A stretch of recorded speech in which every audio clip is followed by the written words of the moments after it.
Hello, and welcome back to the Great and Spacious Building. I'm Dr. Wayne Denton, and today we're going to start this comparative book study that I've been talking about. I just want to start off with this idea that history is not just a set of facts, it is a narrative imposed upon chaos, human chaos. It's a tool that's used to order the past, usually to serve the needs of the present. Whoever's writing history, we're telling that story as we see fit. When we look at a figure like Joseph Smith, the founder of Mormonism, we aren't just looking at a man. We're looking at a collision point of social forces, class anxiety, economic displacement, and the fracturing of early American psyche. So today, we are conducting a comparative historiography. We're placing two biographers in conversation, or perhaps sometimes in combat with one another. On one side, we have Fawn Brodie and her 1945 psycho-biography, No Man Knows My History. On the other, John G. Turner and his 2025 scholarly reassessment, Joseph Smith, The Rise and Fall of an American Prophet. But to simply compare them is insufficient. I'm a historian, so I'm going to go a little bit outside of their text to really situate them. We have to understand the world that these two authors are describing, a world that's being torn apart by the transition from agrarian subsistence to industrial capitalism in America. To do this, today I'm going to draw on three outside sources. First, I'm going to draw on Charles Seller's book, The Market Revolution, Daniel Walker Howe's text, What Hath God Wrought, and Nathan Hatch's The Democratization of American Christianity. All of these books really delve into the Jacksonian or Market Revolution period that Mormonism was born from. Our goal today is going to be to really deconstruct or break down this great man theory of Joseph Smith and instead see him as something that he is, a symptom, a radical response to the trauma and the changes of the market revolution in America. So let's begin with the material conditions. You cannot understand the spirits until you understand the soil. Fawn Brodie opens her biography, No Man Knows My History, with a chapter titled, The Gods Are Among the People. She immediately situates us in the geography of Vermont, but her lens is literary and psychological. She describes Joseph's grandfather, Solomon Mack, as a son of misfortune who was impetuous and rheumatic. She frames the Smith family's poverty as a result of character flaws, a sort of hereditary drift. She writes of the family, the migration of his grandparents to Vermont is a story of disintegration, not only of a family, but of a whole culture. For Brodie, this disintegration is atmospheric. It's a mood. But if we turn to John Turner's text, specifically chapter 1, Very Low Circumstances, the disintegration becomes structural. Turner doesn't just tell us they were poor, he explains the economic machinery that made them poor. Turner details the incident of the ginseng roots, Joseph Smith's father, desperate to escape the trap of subsistence farming, speculated on ginseng to sell to China. Unfortunately for him, he was swindled. Turner writes the younger Stevens, who is one of the individuals that is responsible for shipping this ginseng and getting the money back to Joseph Smith Sr., had stolen her husband's, this is from Lucy Mack's account, had stolen her husband Joseph Smith Sr.'s profits and soon absconded to Canada. This isn't just bad luck. This is the collision of a pre-capitalist mindset with a ruthless new market economy on the horizons. To understand why this matters, we have to open up to Charles Sellers here. Sellers argues that the early 19th century was defined by a war between two cultures, the culture of land and the culture of the market. The Smiths were people of the land. They lived in a subsistence culture, which Sellers describes as fostering family obligation, communal cooperation, and reproduction over generations of modest comfort. But the market was invading. It's pushing in on these subsistence farmers, and the market demanded cash. It demanded efficiency. It demanded that you view your neighbors not as kin, but as competitors. When Joseph Smith Sr. tried to sell that ginseng, he was attempting to cross the line from land to market, and the market chewed him up and spit him out. Turner captures the devastation of this shift brilliantly, better than Brodie in my opinion. He notes that after the family moved to Lebanon, New Hampshire, their economic status collapsed. In 1814, the town assessed Joseph's father for taxes that were 1/5 of what he had paid the year before. This tells us that what Joseph is holding is much less than what he was holding before, noting losses faced by the family following this ginseng expedition. Think about that metric, a loss of 80% of one's taxable wealth in a single year. This is not just poverty, this is a complete breakdown for this family. This is a family being stripped of its agency and turned into wage laborers in this new market system. This economic violence was further compounded by physical violence. Both biographers recount the childhood surgery of Joseph Smith, the famous or infamous leg operation. Brodie narrates the scene with a focus on the maternal bond, Joseph's closeness with his mother. She describes the doctors drilling into the bone without anesthesia and Joseph refusing alcohol. She writes, and I quote, "It may have been this suffering that endeared Joseph to his mother above her other children," end quote. She's building a psychological profile, the pampered, special child who learns that suffering brings attention. Turner, however, links the biological to the economic. He points out that the medical expenses from this surgery were the final nails in the family's financial coffin. The typhus epidemic that caused the infection was a social disaster for everyone. Turner writes simply, and I quote, "The bouts with typhoid fever cost the family its economic progress," end quote. By 1816, following the global climate anomaly known as the Year Without a Summer, the Smiths are forced to migrate. They move from Vermont to Palmyra, New York. Now pause. We need to look at this migration through the lens of Daniel Walker Howe's What God Hath Wrought. The Smiths weren't just moving west, they were moving into the blast zone of the transportation revolution. Howe describes that the Erie Canal was slashing through upstate New York, radically altering the fabric of life.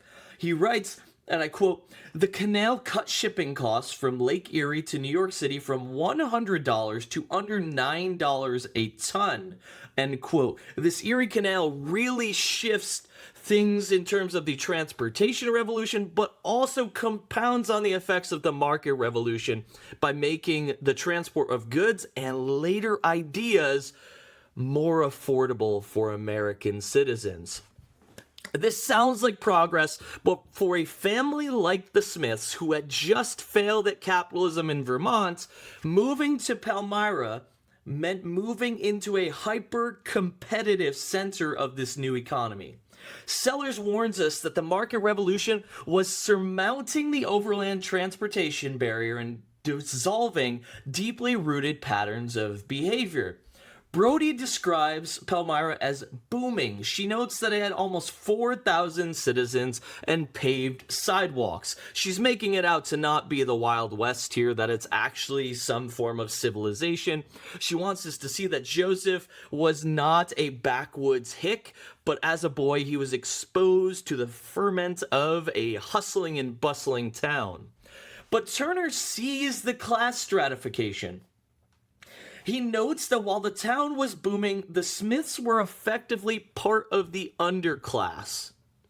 He writes that they were indigent vagrants who had been warned out of Norwich before they left. When they arrived in New York, they were serving the market, not benefiting from it.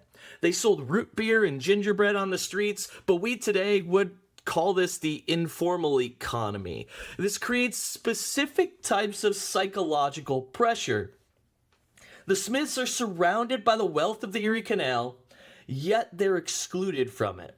This is the breeding ground for radical ideological shifts.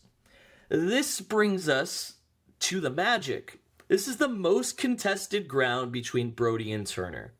In Chapter 2, Treasures in the Earth, Brodie treats Joseph's money digging with a tone of secular cynicism. She views it as a training ground for his later religious deception. She writes the young Joseph was ne'er-do-well and hated the plow as only a farmer's son can. For Brodie, magic is a hustle. It's a lazy man's way to wealth. She writes that he used his seer stone to see wondrous sights, ghosts, infernal spirits, mountains of gold and silver. Her analysis is rooted in a rationalist critique. She sees a straight line from the fraud of the peepstone to the fraud of the soon-coming golden plates. John Turner, in his Chapter 2, entitled Light, nuances this considerably. He acknowledges the activity. He bluntly states Joseph was a glass looker, but he reframes the intent. He argues that for the Smith family, there was a porous border between heaven and earth. Turner suggests that we cannot impose our modern bifurcation of magic versus religion onto the Smiths.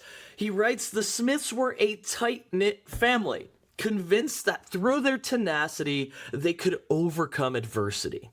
The magic wasn't just a scam, it was a desperate attempt to use supernatural technology to solve a material problem.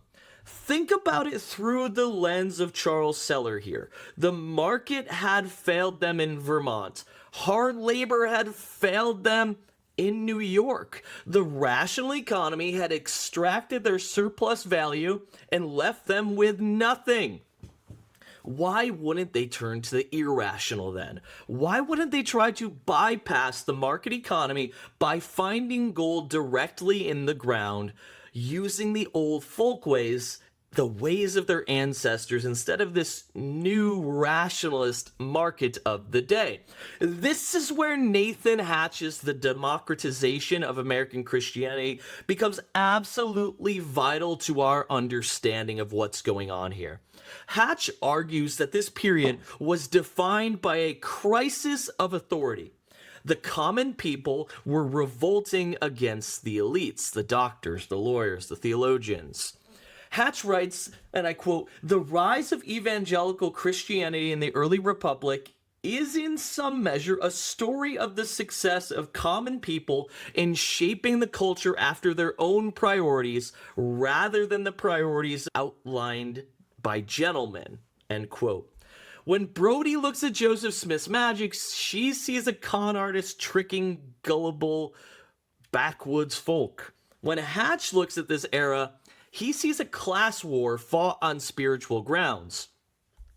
The people believed in dreams, in visions, and in seer stones because the elites told them not to. It was an act of defiance.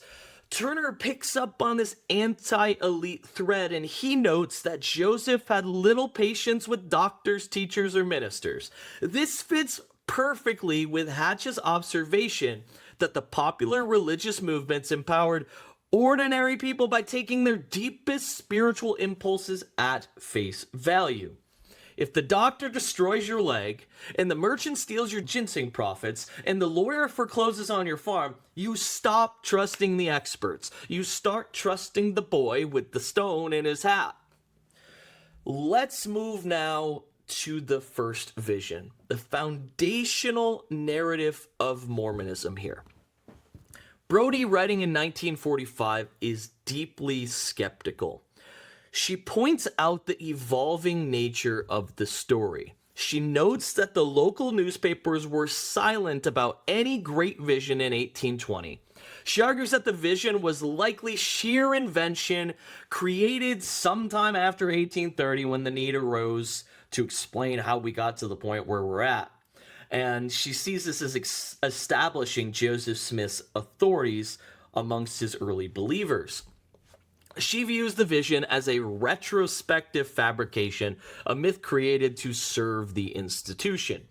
Turner, writing with the benefit of 80 years of additional scholarship, takes a more postmodern approach. He admits the historical record is messy. He notes the 1832 account, the earliest written, is different from the official 1838 version.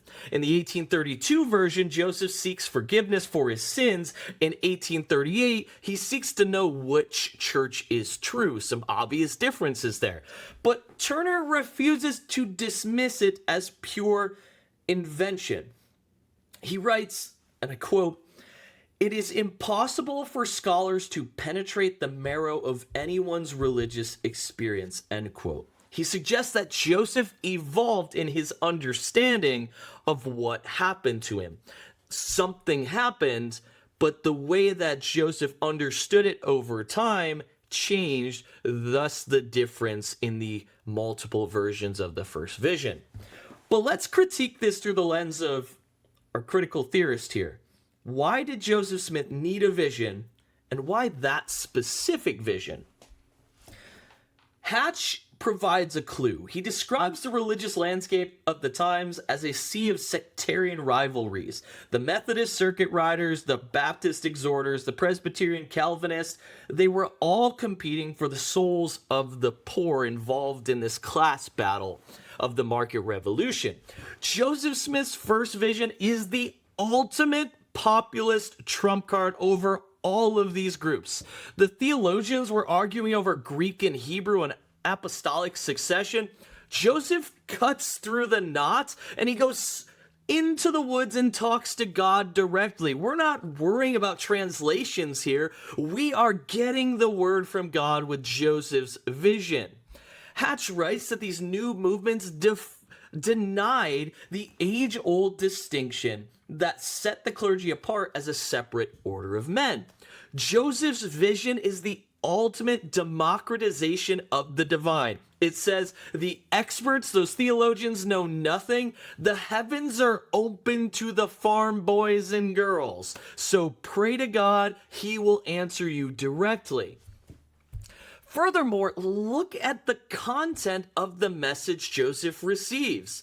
In the official account, God tells him that the creeds of the churches are an abomination.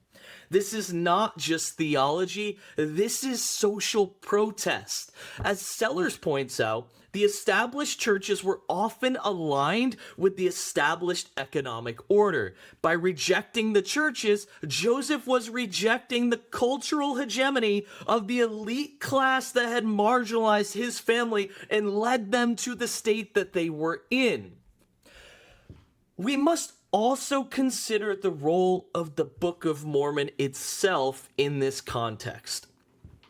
While our focus is the early years, the production of the book is the culmination of this childhood.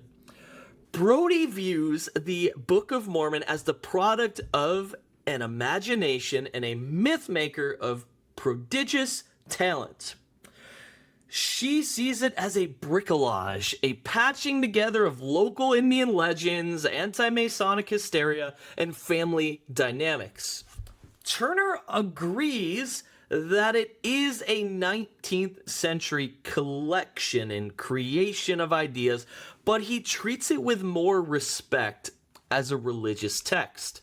However, if we look at Daniel Walker Howe's analysis in What God Hath Wrought, we see the Book of Mormon as a counter-narrative to the dominant American story. Howe notes that the Whigs, the party of the elite in society at this time, believed in government-sponsored modernization and economic diversification. They wanted progress. The Book of Mormon, in contrast, is deeply skeptical of wealth and commerce. It tells the story of a civilization that is repeatedly destroyed by pride and fine-twined linens, the social stratification of the day. It is a critique of the very market revolution that Charles Sellers describes in his text. When Joseph Smith dictated that book, he was channeling the anxieties of the class of people who were left behind by the Erie Canal. He was creating a history of the dispossessed. So where does that leave us in our comparison of Brodie and Turner? Brodie gives us the psychology of the imposter. She is brilliant at showing us the charisma, the imagination, and the probable deception involved in Joseph's rise. Her bias is evident. It's secular. She assumes fraud because she cannot accept the supernatural. She writes, and I quote, "The moving power of Mormonism was a fable, one that few converts stopped to question," end quote. Turner, on the other hand, gives us the sociology of the believer. He is far more empathetic to the religious impulse. He understands that for the Smith family, the supernatural was a daily reality, not a literary device. He writes, and I quote, "Joseph Smith was not the only early 19th century American prophet, but Joseph Smith is the most successful creator of scripture in American history," end quote. But to truly understand Joseph Smith, we must go beyond the biographies. We must use Sellers, Howe, and Hatch to see the structural forces, the historical context that's at play here. Joseph Smith, my takeaway, Joseph Smith was not an accident. He was the inevitable result of a specific chemical reaction of sorts. Take the crushing poverty of subsistence farmers, add the disorientation caused by the rapid communication and transportation revolution, mix in a populist revolt against elite authority that the Whigs had, and you get a boy who looks into a stone to find the wealth the market has denied him and his family. You get a prophet who talks to God to bypass the clergy who look down on him. You get a religion that promises a new Zion, a gathered community to replace the fractured social bonds of the frontier. Joseph Smith was the prophet of the market revolution, not because he championed it, but because he built a refuge from it. He created a great and spacious building of his own, a theological fortress where the poor could be kings and priests, where the very low of circumstances of the Smith family could be transfigured into the royal priesthood of the saints. Brodie thinks he was a fraud. Turner thinks he was a religious genius. The critical theorist might say they're both right, but they are answering the wrong question. The question isn't, was he telling the truth? The question is, why did so many people need him to be telling the truth? The answer lies in the mud of the Erie Canal, the empty pockets of Vermont farmers, and the silence of the established churches in the face of the common man's despair. I'm Dr. Wayne Denton. Thank you for listening to The Great and Spacious Building today. Next week, we're going to jump back into this literary comparison, and we'll deconstruct and look deeper at the actual translation process as talked about by both authors, questioning, was it a miracle or was it the birth of American fiction? Until then, if you liked today's episode and what you saw, like this video, subscribe to the channel, and I hope to see you back here next week.